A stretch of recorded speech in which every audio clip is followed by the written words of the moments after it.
सो जय हिंद एवरीवन, क्या हाल चाल, कैसे सारे बच्चे? आई होप आप सब बढ़िया होंगे। सो दोस्तों, मेरा नाम है हर्ष और स्वागत करता हूँ इस बेहतरीन से प्लेटफॉर्म जिसका नाम है एसबी क्लास के अंदर। सो दोस्तों, इस वीडियो के अंदर हम बात करने वाले हैं एसबी क्लासेस के सेट एग्जाम से रिलेटेड। सो दोस्तों, आपको पता ही है कि एसबी क्लास में सेट एग्जाम लॉन्च हो चुका है। अब काफ़ी बच्चों को ना बहुत सारे डाउट आ रहे थे कि सर सेट का जो सिलेबस है वो कहाँ बताओगे, रजिस्ट्रेशन कैसे करनी है, क्या क्या सिलेबस होने वाला है, सारी चीज़ें के जितनी भी एक डाउट है वो सारे मैं आपका इस वीडियो के अंदर सारे डाउट क्लियर करने वाला हूँ। सो ज़्यादा टाइम न गवाते हुए चलिए वीडियो को स्टार्ट करते हैं। तो दोस्तों, सबसे पहले तो आपको समझना है कि बीए सेट क्या है। जिन बच्चों को नहीं पता कि सेट क्या है वो मैं बता देता हूँ आपको ध्यान से। दोस्तों, सेट को हम ध्यान से पढ़ते हैं क्या है, स्कॉलरशिप एडमिशन टेस्ट। सो दोस्तों, ये एक टाइप का क्या है, टेस्ट है जहाँ पे हर बच्चे को क्या मिलेगी, एक ना एक स्कॉलरशिप मिलेगी। अब दोस्तों, इस स्कॉलरशिप में क्या है, इस स्कॉलरशिप में है कि मात्र 49 रुपये में पूरा साल क्या पढ़ाया जाएगा, फ्री पढ़ाया जाएगा। ध्यान से सुन लो भाई, सिर्फ और सिर्फ 49 रुपीज़ में आपको पूरा साल फ्री पढ़ाया जाएगा, वो भी ऑफलाइन अकेडमी इसकी एसबी क्लास की। भाई पूरा साल फ्री पढ़ाया जाए तो सिर्फ और सिर्फ किसमें, 49 रुपीज़ में। अब आप बोलोगे कि भैया 49 रुपीज़ भी क्यों ले रहे हो, मैं जरूर बताऊंगा आपको, वीडियो के थोड़ा सा बीच में बताऊंगा कि हम 49 रुपीज़ भी क्यों चार्ज कर रहे हैं। ठीक है भाई। तो दोस्तों, अब ये क्या चीज़ है भैया, कौन कौन इस टेस्ट के अंदर पार्टिसिपेट कर सकता है, कौन कौन ये वाला जो ऑफर है वो जीत सकता है, वो कैसे होगा, सारी चीज़ें बताता हूँ। सबसे पहले भाई ये एक टाइप का क्या है, टेस्ट है सारे बच्चों का जो होगा, जो इसका विनर होगा उसको पूरा साल क्या पढ़ाया जाएगा, फ्री पढ़ाया जाएगा। देखो भाई, सबसे पहले बात किन किन बच्चों के लिए, for every student of class 9th 10th 11th and 12th। मतलब जो बच्चा भी क्लास 9th में पढ़ता है, 10th में पढ़ता है, 11th में पढ़ता है या 12th में पढ़ता है, ये सभी बच्चों के लिए क्या है, एलिजिबल है। कहीं पर भी पढ़ता है उन सबके लिए भी एलिजिबल है। ठीक है भाई। तो मतलब जो भी बच्चा भी इन सब में से क्लास में वो इस टेस्ट को अप्लाई कर सकता है। ठीक है भाई। सेकेंड बात, टेस्ट एसबी क्लासेस के ऑफलाइन सेंटर में होगा। इसका मतलब ये जो टेस्ट होगा भाई, ये कहाँ होगा, एसबी क्लासेस के ऑफलाइन सेंटर में ही होगा। मतलब आपको टेस्ट देने हमारे यहाँ पे एड्रेस पे आना पड़ेगा, ब्लॉक जी हाउस नंबर 1570 जहांगीरपुरी पे आपको आना पड़ेगा। वहाँ पे आपके क्या होगा, आप टेस्ट दोगे। थर्ड पॉइंट, विनर को पूरा साल फ्री पढ़ाया जाएगा। मतलब जो भी इस टेस्ट का विनर होगा उसको पूरा साल फ्री पढ़ाया जाएगा एसबी क्लास के अंदर विद मोर बेनिफिट्स। मतलब उसके साथ और भी काफ़ी सारे बेनिफिट्स है भाई। ठीक है, तो फ्री तो पढ़ाया जाएगा साथ साथ पूरा साल, और भी बहुत सारे बेनिफिट्स है।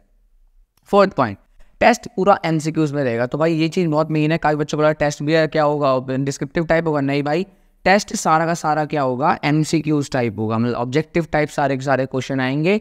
एंड थर्ड, टेस्ट की प्रिपरेशन के लिए आपको 1 वीक का टाइम मिलेगा। सो दोस्तों, ये वीडियो जैसे ही अपलोड होगी आपके पास पूरा का पूरा 1 हफ्ता होगा प्रिपेयर करने के लिए पूरा सिलेबस को। सो आप 1 हफ्ते में पूरी तैयारी कर सकते हो, और 1 हफ्ता बहुत ज़्यादा इनफ टाइम है जितना भी हम सिलेबस देंगे उसके हिसाब से। ठीक है भाई। उसके बाद सिलेबस जो होगा हमारे यूट्यूब चैनल पे आएगा। जैसे कि आपको बताइए, अभी थोड़ी देर बाद मैं सिलेबस बताने वाला हूँ, तो इसी वीडियो में सिलेबस भी बताया जाएगा। एंड बस मैं आपको बोलूँगा जल्द से जल्द रजिस्टर करें। एंड रजिस्ट्रेशन ध्यान रखना ऑफलाइन सेंटर में ही होगी। आप ऑफलाइन सेंटर में आएंगे देन आपकी रजिस्ट्रेशन होगी। अब भाई ध्यान रखना है 49 रुपीज़ का क्या गेम है। भाई देखो क्या है, सबसे पहले आपको जाना है, आपको एसबी क्लास के अंदर जाना है। वहाँ पे ऑफिस के अंदर आपको 49 रुपीज़ रजिस्ट्रेशन की फ़ीस देनी पड़ेगी। ये फीस इसलिए रखिए दोस्तों, अगर हम इस चीज़ को फ्री कर देते ना तो कोई भी बच्चा मुंह उठा के चला आता, कहीं का बच्चा भी आके टेस्ट देने लग जाता। तो ये चीज़ हम नहीं चाहते। हम चाहते हैं कि एक जो बच्चा जो हमारे पास टेस्ट देना है वो थोड़ा एक एजुकेटेड माइंड से आए, मतलब थोड़ा एक पढ़ने लिखने वाला बच्चा है। इसीलिए हमने 49 रुपीज़ भी चार्ज रखा है, जिससे कि एक हर कोई भी बच्चा मुंह उठा के टेस्ट देने ना आ जाए। तो 49 रुपीज़ आप दोगे, आपका नाम लिख जाएगा वहाँ के, देन आपकी रजिस्ट्रेशन कंप्लीट हो गई। देन टेस्ट वाले दिन आपको आना है और टेस्ट देना है। टेस्ट देने के बाद जो भी रिजल्ट होगा उसका वेट करना है। ठीक है भाई। अब भाई टेस्ट कब है, तो भाई ध्यान रखना है, टेस्ट जो है आपका वो कितने को होगा, 3 दिसंबर को होगा। 3 दिसंबर 2023 इतनी तारीख को आपका क्या होगा, टेस्ट होने वाला है। और बाकी अगर आपको कोई भी डाउट आ रहा है किसी चीज़ से रिलेटेड कि भैया मेरे को 1-2 चीज़ अभी भी डाउट है इन सब के बारे में बाद भी, तो आप क्या कर सकते हैं, जितने भी हमारे कॉन्टैक्ट नंबर दे रखे हैं, ये कॉन्टैक्ट नंबर और ये वाले कॉन्टैक्ट नंबर पे आप कॉन्टैक्ट कर सकते हैं। वरना आप ऑफलाइन सेंटर में ही आएँ, वहीं पर पता कर लें, जो भी आपका डाउट है सारा का सारा क्या हो जाएगा, क्लियर हो जाएगा। और यूट्यूब चैनल आपको बताइए एसबी क्लासेस नाम से, इसको भी सब्सक्राइब कर ले और वीडियो को अभी भी क्या कर दे, लाइक कर दे, चैनल सब्सक्राइब कर, घंटा भी दबा दे, सारी नोटिफिकेशन आपको मिल जाएगी। रिजल्ट का भी जितने भी जो भी होगा सब आपको यूट्यूब चैनल पे भी मिल जाएगा। ठीक है भाई। अब बात करते हैं भाई मेन सिलेबस की। सो दोस्तों, ये रखा सिलेबस। दोस्तों 9th का सिलेबस इस साइड लिखा है, 10th का सिलेबस इस साइड लिखा है। अब आप ध्यान रखना 11 12th का जो भी सिलेबस होगा ठीक है, वो आपको थोड़ी देर बाद कौन बताएगा, निखिल सर बताएंगे। मैं आपको 9th 10th का सिलेबस बताऊंगा, 11 12th का सिलेबस कौन बताएगा आपको, निखिल सर बताएंगे। तो दोस्तों 9th का सिलेबस में क्या क्या होने वाला है देखना भाई। सबसे पहली बात, मैथ्स में क्या होगा दोस्तों, मैथ्स में आपका चैप्टर 1 आएगा एंड चैप्टर क्या आएगा, 11 आएगा क्लास 9th के लिए एनसीईआरटी बुक के हिसाब से। चैप्टर कौन सा आएगा, 1 एंड चैप्टर 11। ध्यान रखना न्यू एनसीईआरटी बुक के हिसाब से। साइंस में कौन सा चैप्टर आएगा? Chapter 1, chapter 5 and chapter 9। Chapter मैंने आपको बताया केमिस्ट्री का है, चैप्टर 5 बायोलॉजी का है, चैप्टर 9 फिजिक्स का है। न्यू एनसीईआरटी बुक के हिसाब से ये सारे चैप्टर आएंगे। आपको इन सबके एमसीक्यूज क्वेश्चन प्रिपेयर करने हैं और आपको वहाँ पे एमसीक्यू क्वेश्चन मिलेंगे सारे, तो वहाँ पे आपको टिक करना है डायरेक्ट। इंग्लिश में कौन सा आएगा भाई? मूवमेंट्स की बुक से 2 चैप्टर आएंगे, the lost child and the happy Prince.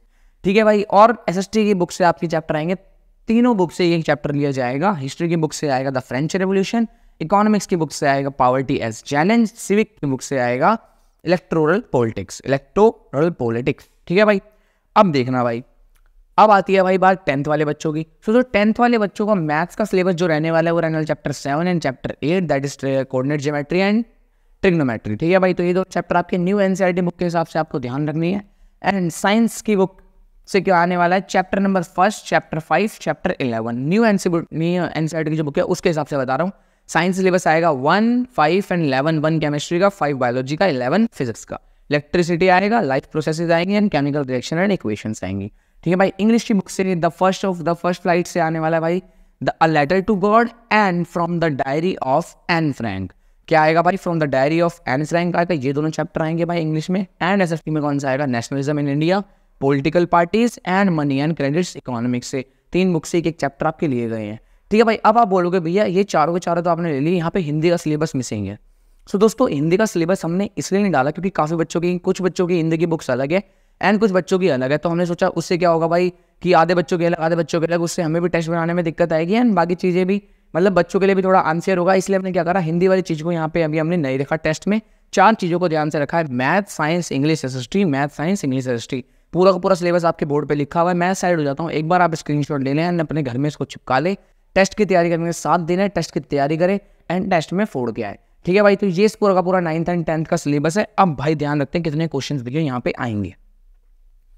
तो ध्यान रखना है आपको क्या आएंगे, टोटल क्वेश्चन आएंगे 40 क्वेश्चन आएंगे, 40 क्वेश्चन आएंगे भाई आपके एग्जाम के अंदर एमसीक्यू। 40 क्वेश्चन में से क्या होगा भाई, 10 क्वेश्चन ईच सब्जेक्ट से आएंगे, मतलब हर सब्जेक्ट से 10-10 क्वेश्चन आएंगे। मतलब मैं बोलूँ कि 10 क्वेश्चन आएंगे आपके किससे आएंगे, मैथ से आएंगे एंड 10 क्वेश्चन आपके साइंस से आएंगे, 10 क्वेश्चन इंग्लिश से, 10 क्वेश्चन एसएसटी से। सो आप सारे यहाँ देख सकते हैं कि 1 और 11 चैप्टर से मिलकर 10 क्वेश्चन आएंगे, इन 3 चैप्टर से मिलकर 10 क्वेश्चन आएंगे, इंग्लिश से भी 10 आएंगे और एसएसटी से भी क्या आएंगे, 10 आएंगे। सो आपको इस तरीके से प्रिपेयर करना है कि आपका अगर जो भी चैप्टर आपको इसमें से मुश्किल लगता है उस आपको उस एरिया को आप छोड़ भी सकते हैं, बाकियों में आप मास्टरी कर सकते हैं। आपको 40 आउट ऑफ 40 की क्या करनी है, तैयारी करनी है। सो ध्यान रखना है बस आपको। टोटल क्वेश्चन कितने होंगे, 40 क्वेश्चन होंगे, 10 क्वेश्चन हर एक सब्जेक्ट के होंगे, हर एक सब्जेक्ट मतलब मैथ्स के 10, साइंस के 10, इंग्लिश के 10, एसएसटी के 10। तो दोस्तों ये था 9th एंड 10th का सिलेबस। अब आपका बचा है भाई 11th एंड 12th का सिलेबस। दोस्तों 11th एंड 12th का सिलेबस आपको निखिल सर बताएंगे, जिसके लिए आपको वीडियो में बना रहना होगा। अगर दोस्तों आप टेस्ट की रजिस्ट्रेशन आपने नहीं करी है तो फटाफट जाइए टेस्ट की रजिस्ट्रेशन कराइए ऑफलाइन सेंटर में। एंड अगर आपको वीडियो अच्छी लग रही है तो प्लीज़ वीडियो को लाइक कर दे एंड चैनल को सब्सक्राइब भी कर दे। अब चलते हैं निखिल सर की बारी। तो जैसे कि आपको बता दिया होगा हर सर ने 9th-10th के जो भी सिलेबस था हमारे जो सेट के एग्जाम में रहेगा। अब मैं आपको 11th-12th का बताने जा रहा हूँ। तो 11th में जो हिस्ट्री है, हिस्ट्री में चैप्टर 2 और 3। अच्छा, चैप्टर 2 कौन सा है, मेसोपोटामिया, राइटिंग सिटी, लेखन कला और शहरी जीवन वाला। और ये जो चैप्टर 3 है वो कौन सा है, 3 ऑर्डर, 3 वर्ग वाला। ठीक है। और उसके बाद यहाँ पे जो पॉलिटिक्स है, पॉलिटिक्स में चैप्टर कौन कौन से हैं, कॉन्स्टिट्यूशन, संविधान वाला, फ्रीडम, स्वतंत्रता, इलेक्शन मीन्स चुनाव और प्रतिनिधित्व। तो ये 3 चैप्टर रहेंगे। और इंग्लिश में जो चैप्टर है 1, 2, 7। अब आप बोलोगे ये 1, 2, 7 कौन से चैप्टर है, तो ये आपकी बुक जो है हॉर्नबिल में सिर्फ चैप्टर, सिर्फ कहानी ना कि पोएम। तो कहानी रहेगी पहले, दूसरे, 7वें चैप्टर में। और जैसे कि पहला चैप्टर का नाम क्या है, पोर्ट्रेट लेडी, और इसका we are not afraid to die. और 7वां चैप्टर कौन सा है, एडवेंचर वाला। ठीक है। तो ये सारे चैप्टर इसमें रहेंगे। ये हमारा 11th का सिलेबस है। और 12th में जो है हिस्ट्री, अच्छा जो 12th में है ये सिर्फ न्यू एनसीईआरटी के ऊपर बेस्ड है। ठीक है। तो न्यू एनसीईआरटी को खोलना, पुरानी एनसीईआरटी से मत पढ़ना। ठीक है। New NCERT. ठीक है। तो हिस्ट्री का क्या है, पहला, दूसरा, 5वां। पहला हड़प्पा सभ्यता, दूसरा कौन सा है, ठीक है। और 5वां चैप्टर कौन सा है, 5वां चैप्टर वही क्या बोलते हैं, यात्रियों के नजरिए। और ठीक है, पॉलिटिक्स में कौन सा है चैप्टर, पहला, दूसरा, चौथा। ठीक है। जो ये पहला दूसरा है ये किससे है, बुक फर्स्ट से, जिसको हम वर्ल्ड पॉलिटिक्स बोलते हैं। ठीक है। ये बुक फर्स्ट से है और ये किससे है, बुक सेकंड से, जिसको हम क्या बोलते हैं, इंडियन पॉलिटिक्स बोलते हैं, ठीक है। तो वहाँ से है ये चीज़। और इंग्लिश में क्या है, the last lesson deep water my mother eight 66, ठीक है। तो आपने ये सारे चैप्टर सुन लिए होंगे, तो आज ही से तैयारी पे लग जाओ। जब तक के लिए जानने के लिए जुड़े रहना, बने रहना, देखते रहना SB क्लास।